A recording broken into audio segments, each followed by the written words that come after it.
नाजरीन अस्सलाम वालेकुम। आप देख रहे हैं peace Hyderabad news and entertainment channel. आपका मेज़बान मोहम्मद यूनुस ताज। हमारे यूट्यूब चैनल पीस हैदराबाद को लाइक कीजिए, शेयर कीजिए और सब्सक्राइब कीजिए। आज की ताज़ा खबर ये है,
కష్టపడినటువంటి ఆ పెద్దాయన యొక్క కుమారుడైన నిజంగా కూడా రామన్న ఎక్కడ అడుగు పెడితే అక్కడ ప్రజలందరి ముఖంలో చిరునవ్వు. ఇది కదా రామన్న నైజం అంటే.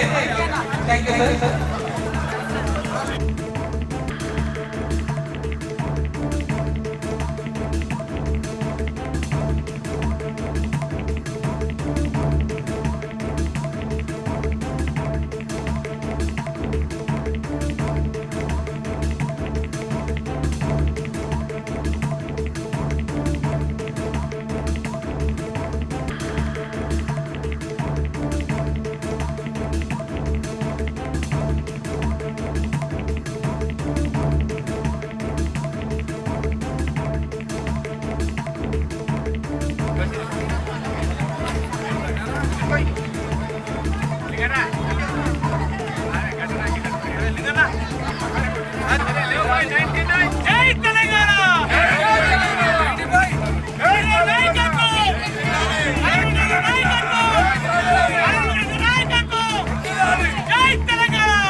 ఈరోజు బీఆర్ఎస్ భరోసా కార్యక్రమానికి విచ్చేసినట్టు ఈ పబ్లిక్ని చూస్తే మీకు అర్థమవుతుంది.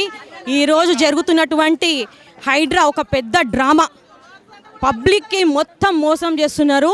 కామన్ పబ్లిక్ ప్రతి ఒక్క రూపాయి సంపాదించుకొని దాచిపెట్టుకొని లోన్లు తీసుకొని కట్టుకున్న చిన్న చిన్న ఇల్లులు కూడా కూలుస్తున్నారు. ఇది చాలా బాధాకరమైన విషయము.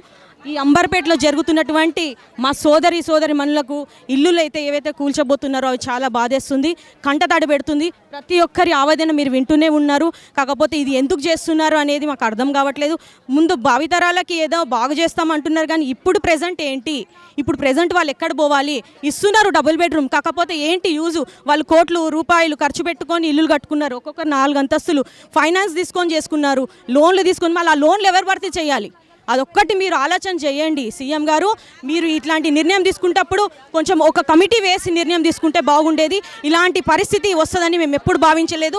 ఈ అంబర్పేటలో ఎప్పుడు అంగరంగగా వైభవంగా మేము పండగలు చేసుకునే చూసాము, కానీ ఇలాంటి పరిస్థితి ఒక్కొక్కరు ఏడుస్తూనే ఉన్నారు. మీరు ఆవేదన వింటూనే ఉన్నారు. చూడండి, ఆ ముసలమ్మ తల్లి ఎంతో కష్టపడి ఇళ్లలో బాసనలు దోముకొని ఇల్లు కట్టుకుందంట. వాళ్ళ పరిస్థితి ఏంటి ఈరోజు? మీరు ఇస్తారు ఆ డబుల్ బెడ్రూమ్ ఎక్కడో ఇస్తున్నారు, కానీ వాళ్ళు ఇక్కడ పుట్టి పెరిగిన వాళ్ళు ఆ నేస్తము ఎలా ఉంటుంది? పుట్టి పెరిగిన వాతావరణం కోల్పోతారు, మనోభావన చేస్తున్నారు, ఎంతో ధైర్యం కోల్పోతున్నారు. దయచేసి మీరు ఈ ఆవేదన అర్థం చేసుకొని వాళ్ళకి ఆలోచన చేయండి. ఇప్పుడే తొందరగా కూల్చబోకండి. ఇది ఒక మా ఆవేదన అనుకోండి. అక్క చెల్లెళ్ళు దీవెనిస్తారండి, కాకపోతే మీ అందరిని తిడుతున్నారు. మాకు బాగా అనిపించట్లేదు. సీఎంని ఎప్పుడు తిట్టకూడదు, కాకపోతే ప్రతి ఒక్క మహిళ ఇక్కడ తిడుతున్నారు. మాకు ఎంతో బాధేస్తుంది. మీరు చేసేది మంచి పని, భావితరాలకు బాగుంటుందేమో, కానీ ఈ రోజు చూస్తే పరిస్థితి మీరు ప్రతి ఒక్కరు తిడుతున్నారండి మిమ్మల్ని. ఇది ఎంత బాధ అనిపిస్తుంది మీరు చూసుకోండి ఒకసారి. సార్, మీరు దయచేసి ఈ కార్యక్రమాన్ని ఆపేస్తే మాకు చాలా బాగుంటుందని మేము కోరుకుంటున్నాం. ఈనాడు తులసిరామ్ నగర్ లంకలో 1100 ఇళ్లను మార్కేశారు. బుల్డోజర్లు వచ్చేస్తున్నాయని చెప్తున్నారు. మరి అందరికీ ప్రజలందరూ కూడా చాలా బాధలో ఉన్నారు. వారు ఎంతో కష్టపడి కట్టుకున్నటువంటి ఈ ఇళ్లను బుల్డోజర్ల ద్వారా తొలగించడానికి ప్రయత్నాలు జరుగుతున్నాయి. మరి ఆ ప్రయత్నాలను ఆపడం కోసం మరి ప్రజలందరూ కూడా తండోపతండాలుగా ఇక్కడ తరలి వచ్చారు. మరి అదేవిధంగా అందులో భాగంగా బీఆర్ఎస్ పార్టీ రాష్ట్ర వర్కింగ్ ప్రెసిడెంట్ మాజీ మంత్రివర్యులు శ్రీ కేటీఆర్ గారు తులసిరామ్ నగర్ లంకకు విచ్చేస్తున్న ఈ సందర్భంలో ప్రజలందరూ కూడా ఇక్కడికి వచ్చేశారు. వారికి అండగా నిలుస్తామని, మా బాధలు తీర్చమని ప్రజలందరూ కూడా కోరుకుంటున్నారు. దానికి స్పందించి మన యువ నాయకుడు BRS party working president Shri KTR గారు ఇక్కడికి వచ్చేసి వాళ్ళకు భరోసా ఇవ్వడం కోసం వచ్చేస్తున్నారు. మరి అందరూ కూడా ప్రజలందరూ కూడా వారి యొక్క రాక కోసం ఇక్కడ ఎదురు చూస్తున్నారు. మరి వారందరూ కూడా అధిక సంఖ్యలో పాల్గొని ఈ యొక్క కార్యక్రమాన్ని విజయవంతం చేసి మరి కేటీఆర్ గారికి స్వాగతం చెప్పడం కోసం రావాల్సిందిగా మరీ కోరుతున్నాం. Thank you. మరియు నా సహచర ఎమ్మెల్యేలు సుధీర్ రెడ్డి గారికి, మాగంటి గోపీనాథ్ గారికి, లక్ష్మారెడ్డి గారికి, మరియు కార్తీక్ రెడ్డి గారికి, మూటా గోపాల్ గారికి, కౌశిక్ రెడ్డి గారికి, మరియు ఇక్కడ ఇచ్చేసి ఆరాధనలు బీఆర్ఎస్ పార్టీ ముఖ్యులు మరియు మా కార్పొరేటర్స్ మరియు డివిజన్ ప్రెసిడెంట్లు, లంకా వాసులకు,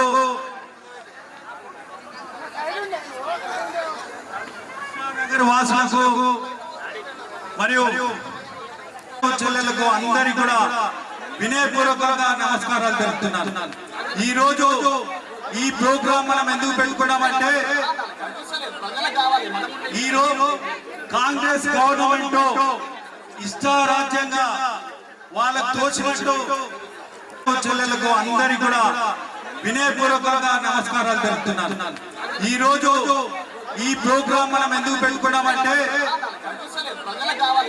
ఈ రోజు కాంగ్రెస్ గవర్నమెంట్ ఇష్టారాజ్యంగా వాళ్ళకు తోచినట్టు మీరందరూ 15 రోజుల నుంచి నిద్ర లేక, భోజనాలు లేక, పనులు ఉంటుంటే అదే విషయాన్ని నేను మన వర్కింగ్ ప్రెసిడెంట్ కేటీఆర్ గారికి అందరికీ చెప్తే, మీ ఏరియాకి వచ్చి మీ లంకలో కూర్చొని మీ అందరికీ మీ కాన్స్టిట్యూన్సీలో ఉండే ప్రతి ఒక్కరికి నేను భరోసా ఇస్తాను హామీతో ఈ రోజు కేటీఆర్ గారు రావడం జరిగింది. అయ్యా, కొందరు మంత్రులు, కాంగ్రెస్ ప్రభుత్వంలో ఉండే మంత్రులు మనల్ని కబ్జా కోర్లు అంటున్నారు. అన్నా, మా దగ్గర మొత్తం అంబర్పేటలో ఒక్క ఇల్లు కూడా కబ్జా చేసుకోవట్లేదు. ఏ ఒక్క ఇల్లు కూడా కబ్జా లేదు. రీసెంట్ గా మన కమిషనర్ అమరాపాల్ కలిసినప్పుడు వెంకటేష్ గారు మీ దగ్గర ఏం జరిగిందో నాకు తెలియదు కానీ మొత్తం అంబర్పేట కాన్స్టిట్యూన్సీ లో ఒక్కటి కూడా ఖర్చు అయ్యేది లేదు, ఒక్కటి కూడా మూసిపేటలో లేదని చెప్పి. అంటే అంత వినయంగా ఇక్కడ మనం ఉంటున్నాము. ఈడ ఉండే వాళ్ళందరన్నా లేబర్ పని చేసుకుంటారు, మేస్త్రి పని చేసుకుంటారు, ఆటో డ్రైవర్ గా పని చేసుకుంటారు, కూరగాయలు అమ్ముతారు, ఆడవాళ్ళు పోయి ఇళ్లలో మేడ్ సర్వెంట్లు పని చేస్తారు. ఒక్కొక్క రూపాయి కూడా కట్టుకొని ఇల్లు చిన్న 60 గజాలు 80 గజాలు 70 గజాలు అలా ఇల్లు కట్టుకున్నారు. వాళ్ళ జీవనోపాధి వాళ్ళ పిల్లలు ఇక్కడనే చదువుకుంటున్నారు, వాళ్ళ పని ఇక్కడనే చేసుకుంటున్నారు. సడన్ గా ఇక్కడ నుంచి మీరు వెళ్ళిపోండి అని అంటే ఎక్కడో 20 కిలోమీటర్ల దూరంలో ఉంటే డబుల్ బెడ్రూమ్లు ఇస్తా అంటే మేము ఎట్లా అంత దూరం పోవాలి అని అంటున్నారు. ఈ రోజు గవర్నమెంట్, కాంగ్రెస్ గవర్నమెంట్ 50 సంవత్సరాలు ఇక్కడ పరిపాలన చేసింది. 50 సంవత్సరాల పరిపాలనలో ఏ ఒక్కరు కూడా వచ్చి, ఏ అధికారి కూడా వచ్చి, కలెక్టర్ గారు కూడా, ఆర్టీఓ గారు ఎవరన్నా వచ్చి మనకి ఎఫ్టీఎల్ కానీ లేక బఫర్ జోన్ లో ఉందా అని ఏ ఒక్కరు కూడా రాయి పెట్టలేదు. మన అందరిది ఎఫ్టీఎల్ లో లేదు, బఫర్ జోన్ లో లేదు. ఎందుకంటే వాళ్ళు ఏ రోజు కూడా ఇక్కడ వచ్చి మెజర్మెంట్ చేసి మనకు రాళ్ళు పెట్టలే. అందుకని ఇన్నోసెంట్ అందరూ ఇక్కడ ఇల్లు కట్టుకొని స్థిర నివాసం ఏర్పరచుకొని 40-50 సంవత్సరాల నుంచి ఇక్కడనే ఉంటున్నారు. ఒక ఆయన చెప్తాడు 5,000 రూపాయలు ఇచ్చి మనము మాట్లాడిస్తున్నామని చెప్తాడు. శ్రీధర్ బాబు నువ్వు బాగా చదువుకున్నోడి, LLB చేసినావు, ఈ రోజు వచ్చి చూడు, మీరు కాంగ్రెస్ వాళ్ళు కానీ కాంగ్రెస్ మంత్రులు కానీ వచ్చి చూడండి, ఎవరన్నా 5,000 రూపాయలు ఇస్తే మాట్లాడతారేమో చూడండి. వాళ్ళ ఆవేదన చూడండి. 15 రోజుల నుంచి భోజనం చేయలే, రాత్రి 4 గంటల వరకు కూడా నిద్రపోకుండా వాళ్ళు మీటింగ్లు పెట్టుకుంటున్నారు. అంత అన్యాయమైన స్థితిలో ఉంటే మీరు ఒక్కరు కూడా వచ్చి ఇక్కడ మాట్లాడరు. ఒక్క అధికారి కూడా వచ్చి ఏ విధంగా చేస్తున్నాము, ఏం చేయబోతున్నాం, మీ ఇల్లు తీసుకొని ఏం చేయబోతున్నాం అని ఇప్పటి వరకు ఎవరన్నా వచ్చిందా? ఎవరు రాలే.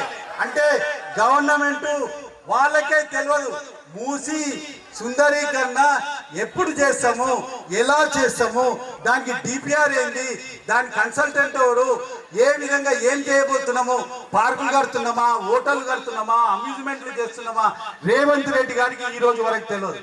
ఈ రోజు ముఖ్యమంత్రిని ఇదే ప్లాట్ఫామ్ నుంచి నేను క్వశ్చన్ అడుగుతున్నా, నీవు ఈ సుందరీకరణ 55 కిలోమీటర్ల పొడవునా చేస్తా అంటున్నావు, ఏం చేస్తావో చెప్పు. నీ దగ్గర డిపిఆర్ ఏముంది, నీ దగ్గర కన్సల్టెంట్ ఇచ్చిన రిపోర్ట్ ఏముంది, ఎన్ని పైసలు అయితే అని చెప్పి 1,50,000 కోట్లు ఎవడబోసమ్మా వరల్డ్ బ్యాంక్ నుంచి తెస్తావంట. మిగతా రాష్ట్రాలలో ఎలక్షన్లు ఉంటే ఆ ఎలక్షన్లకు డబ్బులు పంపించడానికి నువ్వు ఈ ప్రాజెక్టు పెట్టుకున్నావు. మా కేసీఆర్ సారు 10 సంవత్సరాల లోపల ఓ సెక్రటరేట్ కట్టిండు, ఒక అంబేద్కర్ విగ్రహం కట్టిండు, 1,00,000 మందికి డబుల్ బెడ్రూమ్లు కట్టించిండు. నేను కొత్త మా అన్న డైరెక్షన్ లో 3,000 ఇల్లు మన అంబర్పేట వాళ్ళకు పర్వతాపూర్లో ఇచ్చిన గంట మనం. ఆయన ఏం చేస్తుండు, మీ అందరి కూలగొట్టే మనం కట్టడం, మనము కూలగొట్టి దీని మీద పార్కులు చేస్తాడంట, దీని మీద హోటల్ కడతాడంట, 5 స్టార్ హోటల్ కడతాడు. ఎవరికి అవసరమా? మా రక్తం చెంది మేము కట్టుకున్న ఇళ్ళను నువ్వు కూలగొట్టడానికి నీకేం అధికారం ఉంది? నువ్వు ఓడివా? ఏమని అంటే చింతపండు చేస్తా, లేకపోతే లాగుల తొండలిడుస్తా అని అంటాడు. ఈ బుల్డోజర్లు వస్తే మేము కూడా అదే పని చేస్తాం, చింతపండు చేస్తాం, తొండలు వదులుతాం. ఈరోజు ఇక్కడ నుంచి చెప్తున్నా, బుల్డోజర్ వాళ్ళకు కూడా చెప్తున్నా, మీరు ఐక్యం కండి, బీదోళ్ళ ఇల్లు కూల్చకండి. మీకు ఇల్లు కూలిస్తే మీకు కూడా పిల్లలు ఉన్నారు. గవర్నమెంట్ ఎవరన్నా బుల్డోజర్లు మాట్లాడుకుంటే ఆ డ్రైవర్ పోవద్దు, ఆ ఓనర్ పోవద్దు అని కూడా విన్నవిస్తున్నారు. ఈరోజు ఇక్కడికి వచ్చినందుకు, మనకు భరోసా కల్పిస్తున్నందుకు నేను కేటీఆర్ గారికి మరి ఒక్కసారి మీ అందరి తరఫున అభినందనలు తెలుపుతూ ఇప్పుడు గౌరవ మాజీ మంత్రి గారు శ్రీనివాస్ యాదవ్ గారిని మాట్లాడవలసిందిగా కోరుతున్నాను. దయచేసి మీరు కొద్దిగా వెనకబడ్డాం, ప్లీజ్ కూర్చోండి. మీరు దయచేసి మీకు జరిగినటువంటి ఇబ్బందులు ఒకటి మాత్రం మేము గ్యారెంటీ ఇస్తున్నాం, 600 అయినా మా ప్రాణాలు పోయినా మిమ్మల్ని మాత్రం ఇక్కడికి కదలకుండా చూసుకునే బాధ్యత మాది. మీరు ధైర్యంగా ఉండండి. రాజకీయాలు, ప్రభుత్వాలు అనేది సర్వసాధారణంగా వస్తుంటే ఏది పర్మనెంట్ కాదు. కేసీఆర్ గారు ఉన్నప్పుడు సంతోషంగా ఉన్నాం 10 ఏళ్ళు, ఎవరికి ఇబ్బందులు పెట్టకుండా కంటికి రెప్పలాగా సొంత బిడ్డల్లాగా కాపాడుకుంటూ అందరినీ. కానీ ప్రభుత్వం వచ్చి 9 నెలలు వాళ్ళు కాలే, మననే బజార్లో వాడేస్తాం, మన ఇండ్లు గుంజుకుంటాం, ఇష్టం ఉన్నట్టు కులగొడతామని చెప్పి మన్మానే మీరు కూడా టీవీలో పేపర్లో చూస్తుండ్రు. కాబట్టి దయచేసి మీకు అందరికీ మేము అందరం నాయకులం మాట్లాడవలసిన అవసరం లేదు. మీరు చెప్పండి, తప్పకుండా మీకు అన్ని విధాలుగా అండగా నిలబడతాం. ఇప్పుడే కాలేరు వెంకటేష్ గారు చెప్పాను, మీరు ధైర్యంగా ఉండండి, ఎవరికి కూడా భయపడవలసినటువంటి అవసరం లేదు. ఎవడు మనకు అన్నం పెడతలేడు, మన కష్టమే మనం తింటున్నాం. కాబట్టి దయచేసి మీరు గుర్తుపెట్టుకునేది ఒకటే, మీరు ఒక్కొక్కరుగా కొంత మీరు కూడా ఎన్నుకోండి బ్రదర్, ప్లీజ్ మైక్ ఇవ్వండి అమ్మా, వారితో మాట్లాడతాం. బుల్డోజర్లు వస్తున్నాయి, మీ మీద దింపేస్తామంటే ఎట్లా కూర్చుంటాం? हम सब मिलकर पूरे उन बुलडोजर लाए तो हम लोग सब अपने नीचे हम लोग खुद आएंगे, मगर हम लोग हमारी प्रॉपर्टी को हाथ लगाने नहीं देंगे। ऐसा नहीं है हम लोग। चीचा आपका क्या नाम है? क्या नाम है चीचा? खबर साहब। अच्छा बोलिए, माइक में बोलिए। कब से हैं आप यहाँ पे?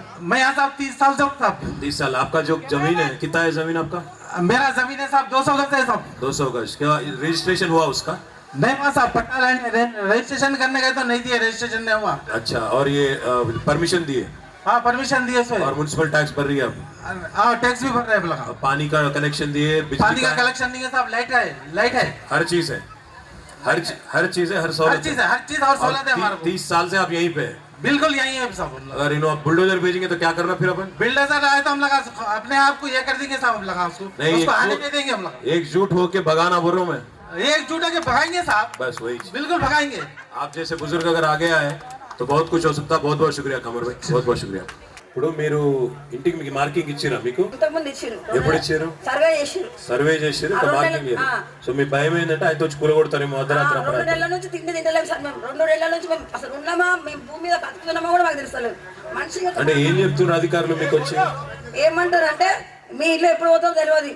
అంటే ఏమైనా పైసలు ఇస్తామని చెప్తున్నా? ఒక్క డబుల్ బెడ్రూమ్ ఇస్తామని చెప్తున్నా? ఏం చెప్తలేదు, ఒకటి సర్వేకి వస్తున్నామని చెప్తున్నారు అంతే. సర్వేకి వస్తున్నాం, దొంగచాటుగా చేసిపోతున్నారు. దొంగచాటుగా వస్తున్నారు.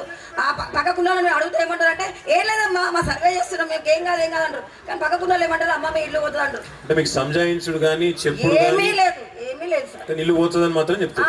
ఇల్లు పోతుందని చెప్తారు. మరి పక్కకున్నాడు అంటారు ఏం కాదు అంటారు. సర్వే మెల్లగా దొంగచాటుగా చదువు రాని వాళ్ళు చాలా మంది కదా, అందరూ ఎవరు లేనప్పుడు అందరు డ్యూటీలో పోయినప్పుడు వచ్చి వాళ్ళ కరెంటు బిల్లు తీసుకొని వాళ్ళ నల్ల బిల్లు తీసుకొని లేదమ్మా మేము ఒకటి సర్వే, మీకు దమ్ము ఉంటే అందరు ఉన్నప్పుడు రావాలి, సండేలు శనివారం సాటర్డే సండే రావద్దు మీరు. మీటింగ్ పెట్టి చెప్పాలి, చెప్పకపోతే నడవదు.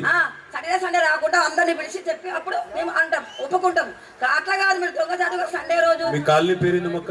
తులసిరామ్ నగర్. తులసిరామ్ నగర్. బ్యానర్ తులసిరామ్ నగర్. ఎన్ని ఇల్లు ఉంటాయి తులసిరామ్ నగర్ లో? ఎన్ని ఇల్లు ఉంటాయి తులసిరామ్ నగర్ లో? 175 ఇల్లు. 175 న్యూ తులసిరామ్ నగర్ 175. అంటే 60 నుంచి 200 గజాలు దాకా ఉంటాయి. ఎట్లుంటాయి అంటే బాగా బలిసిన వాళ్ళు ఎవరు లేరు కదా? ఎవ్వరు లేరు ఇక్కడ, అంత స్లమ్. పెద్ద పెద్ద వాళ్ళు అయితే ఎవరు లేరు. రేవంత్ రెడ్డి అన్నగారు లెక్క అయితే ఎవరు లేరు. అన్నగానికేమో మంచిగా కాపాడుతున్నాడు, మీకేమో గుల్లగొడతాడు. ఆయన నోటీస్ చేస్తున్నాడు, ఉన్నామమ్మా మంచిగా ఉండండి అని ఇస్తున్నాడు. మాకేమో బుల్లదర్ పెట్టి నొక్కేస్తా ఉన్నాడు. మాకు న్యాయమా? అన్నకో న్యాయం, మాకో న్యాయమా? తులసిరామ్ నగర్ వాళ్ళు ఎవరు ఉన్నారు ఇలా? అచ్చా అందరు మీరే ఉన్నారు, మొత్తం లంక మీదే. అచ్చా అచ్చా అచ్చా అచ్చా. లంకలో రావణుడు లేడు, ఇప్పుడు దిగినాడు రేవంత్ రెడ్డి. చేసిన హామీలు చేస్తలేడు. వచ్చి మా ఇల్లు ఫస్ట్ నీకు దమ్ము ఉంటే ఆ హామీలు చేసి చూపించు. ఒక బస్సు ఫ్రీ అయితే కాదు, ఆ బస్సులో ఓటు తిరుగుతాడు. బస్సు ఫ్రీ అని అన్ని తీసేసి మా ఇల్లు ఫ్రీ బస్సు సంగతి తెచ్చి పెడితే ఆ శాతం వేరు. కానీ మా ఇల్లు కావాలంటే ఒక పని మీ వాళ్ళు వేరే వాళ్ళతో మేము కాయ కష్టం చేసుకొని బతికినాము. నాకు ఇప్పుడు 60 సంవత్సరాలు, నా చిన్న పిల్లలు 2, నేను నా కొడుకులు 3. మేము ఎక్కడ పోయి బతకాలని మీ ఆధారం చెప్పండి. మేము ఏళ్ళ నుంచి బతుకుతున్నాము. మాకు కాచి కూడా పిచ్చి కూడా తెలియదు. అప్పటి నుంచి వచ్చి పని చేసుకొని బతుకుతున్నాము. 30 సంవత్సరాల నుంచి లంకలో ఉంటాం మేము. ఎన్ని ఏళ్ళ నుంచి ఉంటాము? 30 సంవత్సరాల నుంచి ఉన్నాము. ఇంతమంది తీసుకుపోయి నువ్వు అడుగులో పడేస్తా అంటే నా పిల్లలు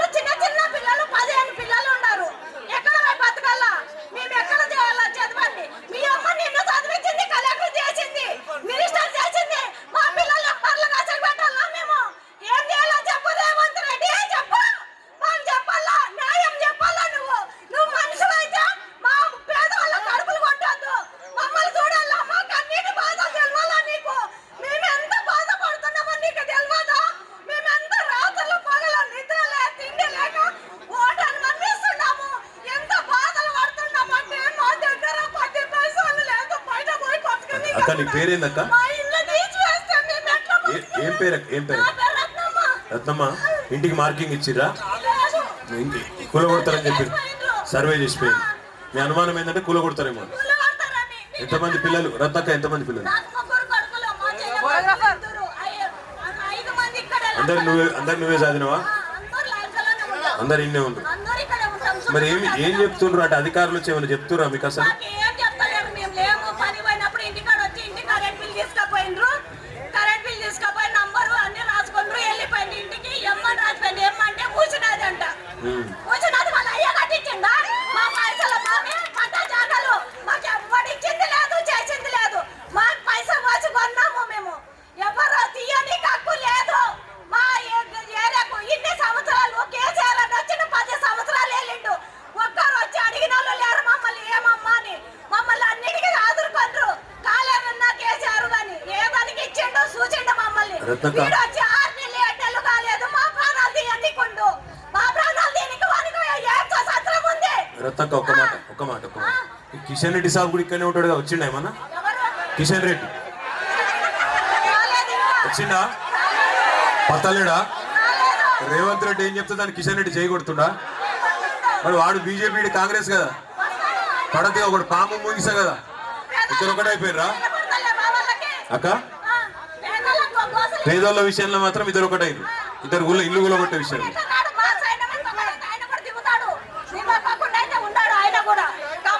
మేము ఒక 25 years నుండి ఉంటున్నాం. పట్టా ఉందా? ఇంటి పట్టా గానీ కాగితాలు గానీ మొత్తం ఉన్నాయన్న. నోటరీ ఉంది. కొనుక్కున్నారా?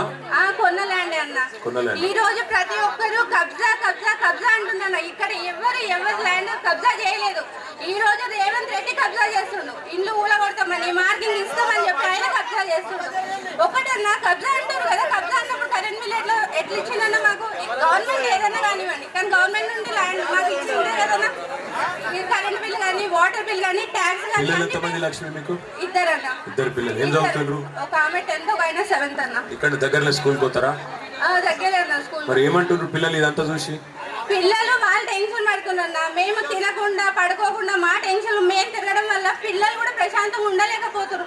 ఎట్లయిపోయిందంటే మమ్మీ ఇల్లు ఏమవుతుంది, మమ్మీ ఇల్లు ఏమవుతుంది ఏమంటారు మీటింగ్లలో. అసలు ఇంతవరకు పిల్లలు మీటింగ్ల గురించి అడగని వాళ్ళు కూడా ఈ రోజు మీటింగ్ గురించి మాట్లాడాల్సిన పరిస్థితి. మా ఇంట్లో మేము కష్టం చేసుకొని ప్రశాంతంగా ఉండలేని పరిస్థితి. కనీసము ప్రశాంతంగా పడుకున్న అధికారులు ఏమైనా చెప్తున్నారు వచ్చి? అన్న అసలు ఎవ్వరూ లేరన్న. అసలు ఒక మాట ఈ సభాపూర్వకంగా నేను చెప్పదలుచుకుంది, శ్రీనివాస్ అన్న గారు, ఏది దూసరి అన్న, లావణ్య గారు, మల్లేష్ గౌడ్ గారు, వాళ్ళు మా గురించి పోరాడినరు, మా గురించి నిల్చున్నారు. కానీ అధికారంగా వచ్చి ఎవరు మా గురించి నిల్చుందే లేదన్న. ఇల్లు తీస్తే ఏమి ఇస్తాము ఏం చేస్తాము కూడా చెప్తాను. అసలు ఏమీ లేదన్న. ఇల్లు ఇస్తే ఏమి ఇస్తాము ఏం చేస్తాము ఏమీ లేదు ఈ రోజు వరకు.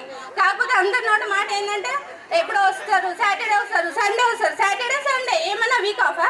Saturday Sunday Hyderabad week off అన్న. అప్పుడే వచ్చి ఎందుకు కూలగొట్టాలి? ఆ ధైర్యమే ఉంటే ముందుకు వచ్చి మాట్లాడాలి. ఈ రోజు ప్రజాపాలన, ఎలక్షన్ కి ముందు ప్రజాపాలన అయింది, ఎలక్షన్ తర్వాత రాక్షస పాలన. రేవంత్ రెడ్డి రాక్షస పాలన చేస్తుండన్న. ఇంత పేద ప్రజలతోటి ఆడుకొని రక్తము కన్నీరై బయటకు వస్తుందన్న. లక్ష్మి మీరు ఎవరు భయపడకూరి, అది చెప్పనికే వచ్చినాం మేము. మీకు ఎవరికేం కాదు. కాలేరని ఉంటాడు, సీన్ ఉంటాడు, లావణ్య ఉంటుంది, మేము అందరం వస్తాం. మళ్ళీ మీరు ఎప్పుడు ఏమన్నా బుల్డోజర్ వస్తుంది అనిపిస్తే ఇక్కడ ఉన్న మీరు ఇప్పుడు దగ్గర ఒక 1000-1500 మంది ఉన్నారు ఇక్కడ, ఇంకెక్కువ ఉన్నారు. మీరు ఒక్క గట్టిగా ఒక్క తాటి మీద ఉంటే, అంటే ఇక్కడ ఎట్లుండాలంటే లక్ష్మి ఇంటి మీదకి బుల్డోజర్ వచ్చింది అనుకో, మిగతా వాళ్ళే ఆమె ఇంటి మీదకి వచ్చింది నాకెందుకు తీ అనుకుంటా నడవది. ఇవాళ ఆమె ఇంటి మీదకి వస్తుంది, గంట తర్వాత మీ ఇంటి మీదకి వస్తుంది. లక్ష్మి ఇంటి కాడికి వచ్చినప్పుడే మీరందరూ బయలుదేరిపోయినారు అనుకో, ఎట్లా వస్తావని అప్పుడు మిగతా వాళ్ళు సెట్ అవుతారు. అంతేగాని ఆమె ఇంటి కాడికి వేరు నాకేం సంబంధం, ఆమె ఇంటి మీద పడ్డారు నాకేం సంబంధం, అవి ఆమె నాలాలు ఉందట, ఇల్లుందట, అన్నుందట అని చెప్పి మీరు తప్పించుకున్నారు అనుకో, రేపు మేమంతా అవుతుంది.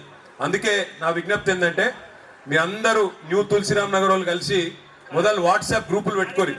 ఇవాళ ఒక్కళ్ళకు సమస్య వస్తే ధన్మన్ అందరూ ఒక కాకి ఏమైనా అయితే అన్ని 10 కాకులు ఎట్లా వాళ్తాయో అట్లా మీరందరూ ఒక్క లైన్ మీద ఉంటే ఎవరేం చేయలేరు.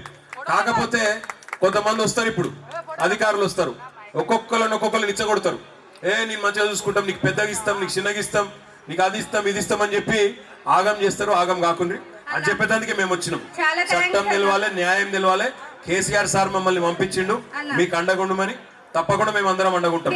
ఆఖరికి ఆ బుల్డోజర్ నడిపే అన్ననో తమ్ముడో ఉంటాడు కదా, వాడిని అడగాలి నీకు ఇల్లున్నదిరా తమ్మి అని అడగాలి. నీకు లేరా ఇంటికాడ పిల్లలు, నీకు లేరా ఇంటికాడ భార్య పిల్లలు, నీకు లేదా కష్టము, మరి పేదోళ్ళ కష్టం తెలిసినోడవు, నువ్వు చేస్తావా ఇట్లా అని అడగాలి. పోలీసు వాళ్ళు వచ్చిరనుకో, కానిస్టేబుల్ ఇగో మా ఆడబిడ్డలు ఉన్నారు ఇక్కడ, వాళ్ళని అడుగు, వాళ్ళు బీదోళ్ళే, వాళ్ళేమి కోటీశ్వరులు కాదు, వాళ్ళని కూడా అడగాలి. మీరేనా మరి మమ్మల్ని కొట్టేది, ఒక బీదోని ఇంకో బీదోనితో కొట్టించి ఇదేనా రాజ్యం నడిపే పద్ధతి అని అడగాలి. అవసరమైతే వాళ్ళని కూడా మన దిక్కు తిప్పుకోవాలి. అర్థమైందా?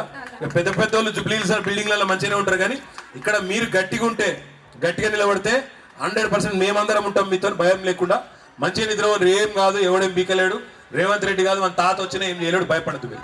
Okay, thank you.